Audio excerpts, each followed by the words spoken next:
They told her one wrong signal could start a war, but silence meant watching 267 men die. And she wasn't the kind of pilot who watched from the sky while good men burned. Below, before I tell you what happened next, tell me in the comments where you're watching from.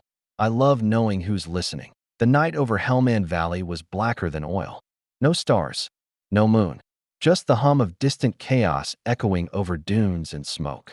Down below, 267 Navy SEALs were trapped, pinned in a narrow canyon by a swarm of insurgents who seemed to know every move before it happened. Their radios crackled with broken words, their breathing heavy behind dust-caked masks. They had called for extraction. None could reach.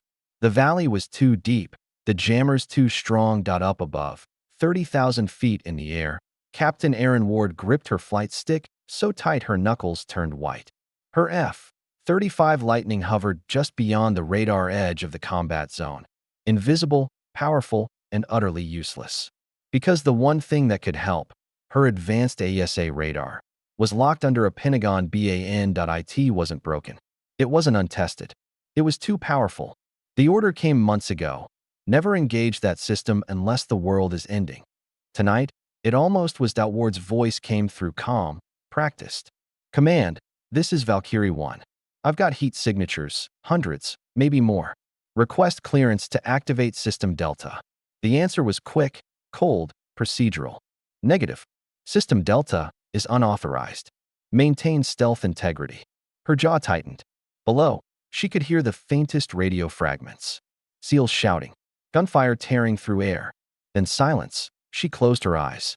One breath in, one out. She had flown missions across deserts, across oceans. She'd lost friends she could still hear laughing in her memory. But never like this.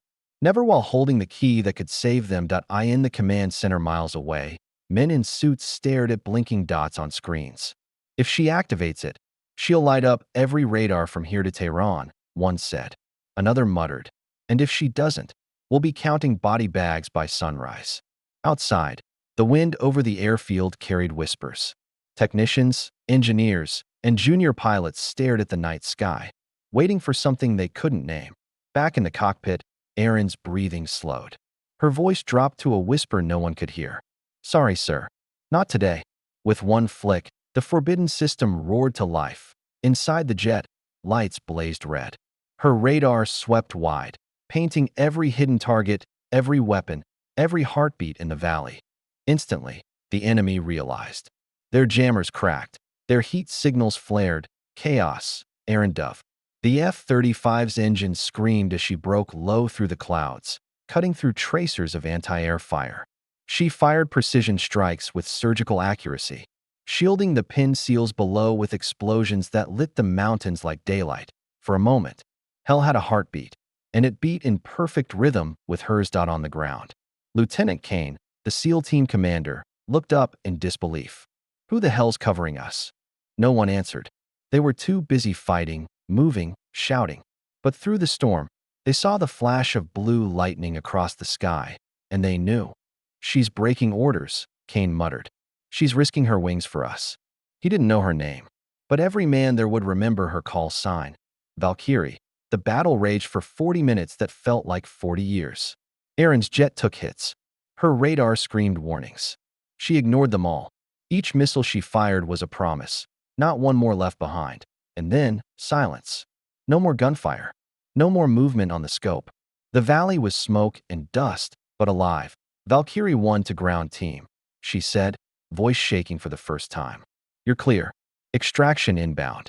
Kane's reply crackled through static. Whoever you are up there, you just saved 267 souls. She smiled through tears that no one would see. Then it was worth it.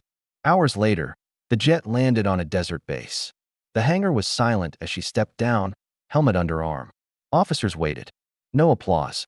No words. Just the cold hum of authority that a colonel approached, face unreadable. You disobeyed a direct order, Captain. Yes, sir, she said quietly. You also prevented the largest American combat loss in 20 years. He looked at her for a long moment, then turned away. Command wants your report on my desk by morning. He paused at the door. And Captain, good work. Outside, dawn broke over the horizon. The same technicians and pilots who had watched the sky now stood in silence. Someone whispered, "She turned it on." Another replied, "She saved them all." And slowly, as she walked across the tarmac, quiet applause began to spread, hesitant, then stronger, until it echoed across the hangars. She didn't stop. She just raised her hand once in acknowledgement, eyes on the rising sun. Days later, her name was buried under redacted files and classified folders. The radar program remained banned. Officially, no such rescue had ever taken place, but every SEAL who survived that night carried the same patch on their gear, a small embroidered lightning bolt with a single word beneath it, Valkyrie. And in every mission that followed, when the sky turned dark and comms went dead, someone would whisper, "She'll be up there, watching," because sometimes breaking the rule is the only way to keep the promise.